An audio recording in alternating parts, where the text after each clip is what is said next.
Hey, welcome to this video. Is an introduction on how to create maps. So we're going to talk about maps and geospatial data visualization. So typically, you will see data in this context as points, lines, or polygons. So points is when you want to show specific places.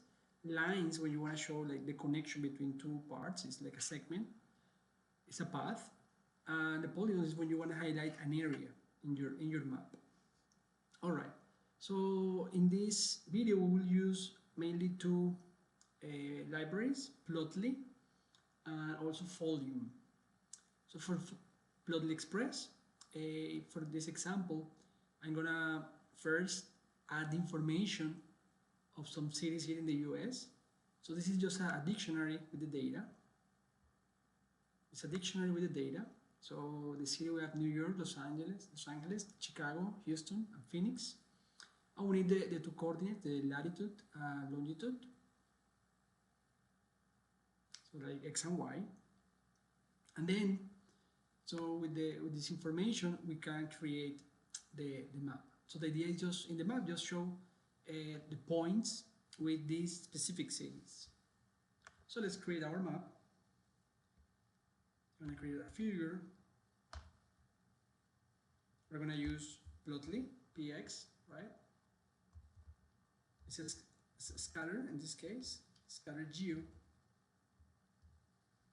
Now, I'm going to use the data frame that we just have created.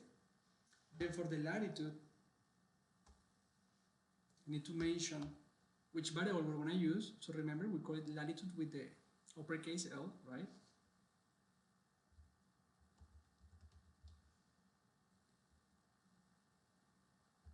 Same thing with the longitude.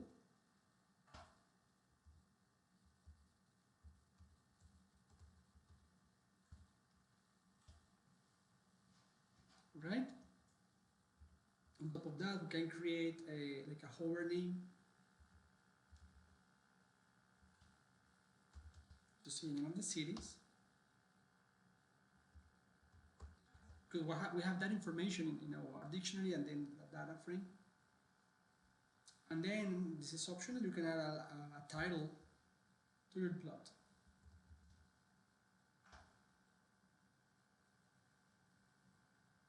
Yeah, cities on a map, it's fine. Let's use the AI that is suggesting things here. All right, so we load our code and we get the result. So here we see the map. And now you can see the points, right? Those 5 cities that we added in the original dictionary. Since this is Plotly, this is interactive. You can kind of like go, like add more zoom in, zoom out, depending of your needs. So it's an easy way to represent, like some geospatial information in a basic map. Now, if you want something a little bit more interactive and a little bit more realistic, you can use Folium, which again, it's simple. With a couple of lines, you can get a map and show specific places. For instance, here, let's create a map for our institution, for SUNY Poly.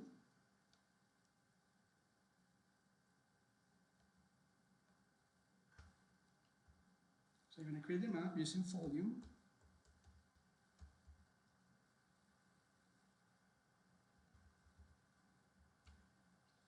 We need to add the location. And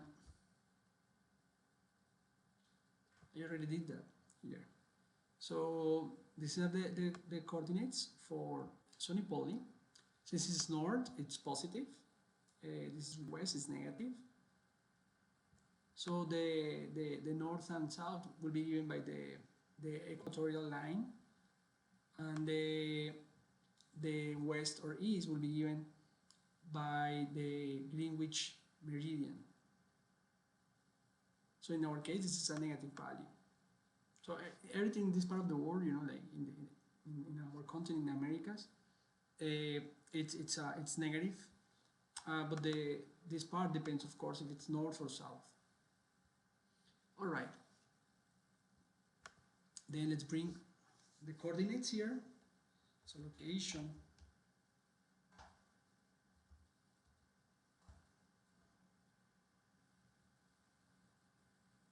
so it's 43.13, 75, and then minus 75.2273. So the information that I need. This is optional, the zoom start. It's providing 10, but you can change the number depending on what you get. And then you print M. Let's see how it looks. Alright, it shows the area, it shows the city here, but maybe the zoom is not that good right now, we can adjust it. So let's increase the size using zoom 14. Again, now you see the State University of New York Polytechnic Institute, right? SUNY Poly. And we get, if you want, you can add a marker in the map, just to to highlight that specific location. So let's add the marker. So it's a volume marker.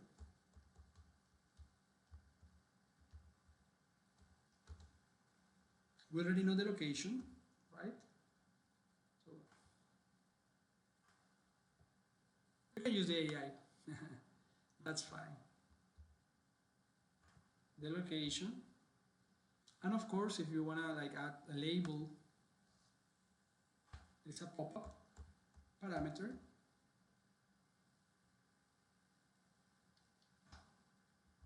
Where you can add the text. So let's say SUNY Poly here. And let's add this to the map. We add to the map M, right? That's how we call it. So this is very standard. Typically you create the map and then add layers on top of it. So now we get the map highlighting the SUNY Poly location, and we also have a marker here. Right? If you click the marker, you will see SUNY Poly, and you can add more information if you want, a description, maybe a telephone number, the address, everything that you want to add here, that's possible. You can add more text if you want. All right. So now let's increase a little bit more the things. Let me show you the things that you can add to these maps. So we can add points, right? With the latitude and longitude. You can also create lines, like here. So for the line, it will show you a segment in the map. So here we're going to try to create a line to connect New York City with LA. So we'll see just like a big line that connects these two cities. Then we will create a polygon here. It's just to show an area. So I will show you like a rectangle in New York City with this one. These are the coordinates that you need for that. Of course, depending on your need, you will need to change these points here. All right. So here we created the map in the center of the US. Then we create the point, the line, and the polygon, but we haven't added these three to the map. So the first thing is add the point. So we add the point here with the marker, the same thing as we just did with the SUNY Poly.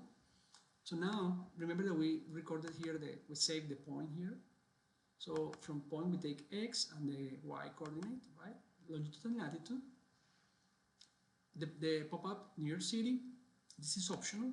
There is no need if you want. This is to change the icon that you will see. The color now is black. Again, this is optional. I think that the default is a blue icon. And now we add it to the map. Same thing with the line.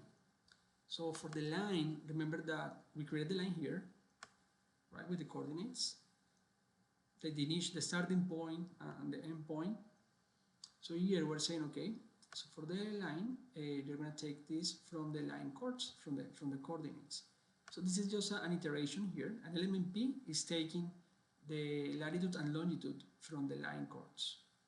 So this is nothing. Let me show you real quick what it is. For P in line chords.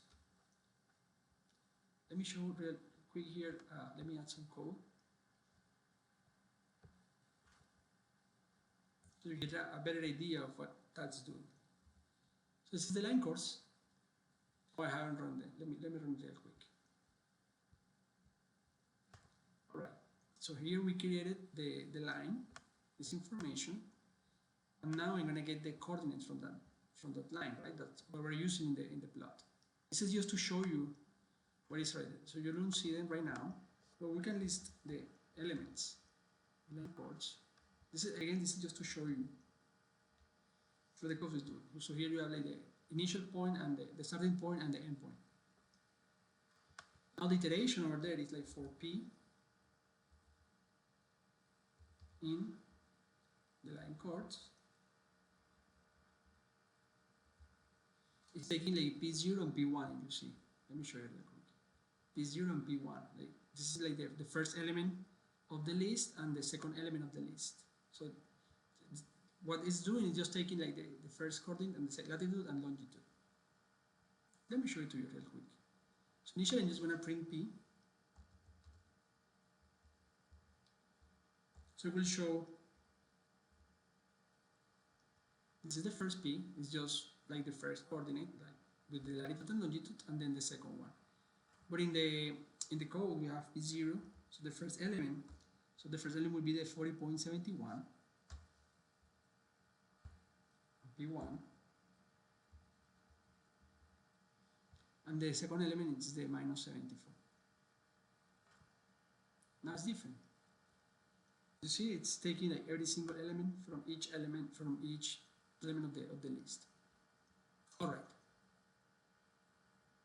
So it's just taking the coordinates from the line chord that we created, right? It adds a color. Here it's blue, weight, and a pop-up. When you click, it's New York City to LA, and add it to the map. And then the last one is to create the area, the polygon. So it's a similar idea. We get the coordinates here from the polygon that was created before here, this part. And then you're going to assign a color and change different parameters here. They are optional. And you have to add it to the map, right? Because that's how you call the map here. All right, so once we run this, which I already did, I'm going to run it again. So now you see first, you see the line, right? You see the segment that connects New York with LA, right? And then remember that we added a point, a marker, and the area, right? So here we got the point. It's New York City, and we are also getting the polygon here, which highlights an area. So with that, you can show maybe the influence of something, or a specific, I don't know, specific location. It depends on your needs. But these are the three elements that easily you can visualize here. Markers, which are like individual points, polygons, which are like areas, and the lines that are segments in your map. Right? Basic thing to do, it's simple. And the nice thing is Polygon is very interactive, right? You can even change the way it looks. That's the tiles. You can change the tiles. That's just a parameter in the volume library. So you can, like show a different map style if you want. Okay, so let's see one more. In this example, it's for earthquakes. So we're getting the data from this website here. So it shows like the earthquakes in the last 2.5 days. Like recent earthquakes, like all over the world. So we save that information and we call it df. Then we create a map. This is just a map without, it's empty, right? It will show you the map, there are no markers. But we want to plot all the earthquakes. So let me show you the data frame, how it looks. So once we import the information, this is how it looks. We show the data frame. like this. So the time of the earthquake, latitude, longitude, the coordinates, depth, the magnitude, how strong, and there are more variables. In this case, I will use mainly latitude, longitude to plot the earthquakes and also the magnitude, because that shows like that, like how strong was the earthquake. Okay, since in the data frame there are multiple earthquakes, so here one way to add this point is once you have the map, then with a for loop, we're gonna plot every single earthquake as a marker, as a circle marker to be more specific. Alright, so the data frame, we're gonna iterate the rows of the data frame. That's what we're doing here. So for each row, then we add a volume circle marker, and the location is gonna be the row using the column latitude, which is in the data frame, and the row, and then the other column, which is the longitude. So with that, we get the coordinates, right? The two coordinates that we need. Then this is optional. You can assign a radius to the marker. So here we're using the magnitude. So just to show, like, like if it was a strong earthquake, then the circle is going to be bigger. If it's smaller, it's going to be smaller. That's the whole idea. The times 2 is just a way to scale the magnitude, but this is optional, right? It depends on the context, or depends what you want to show. The pop-up, it will show the magnitude of the earthquake. So it's text and the value of that specific earthquake. The color, you can even set some conditions for the color. So it's going to be red if the magnitude for that specific earthquake is greater than 5. But if it's 5 or less than that, then it's going to be orange. Alright, and finally you add the circle marker. So it's going to iterate over the complete data frame, and it will add all the earthquakes. So at the end you get this result. So you see the world, right? And you can see like the different earthquakes. There are, you see that they are like in some areas they are more prone to the earthquakes, right? Like in this area here. I'm not an expert in this, but that's what the map is suggesting, at least for this sample that we're getting. And then again, remember the colors. The bigger the circle, it means that the magnitude was higher. You can click and see the magnitude, right? Because we define that in the pop-up information, right? Magnitude 5.2, 5.3 greater than 5, right? That's why it's red. 5.1. All right. So with this, I'm gonna finish the video. I will see you in our next lecture.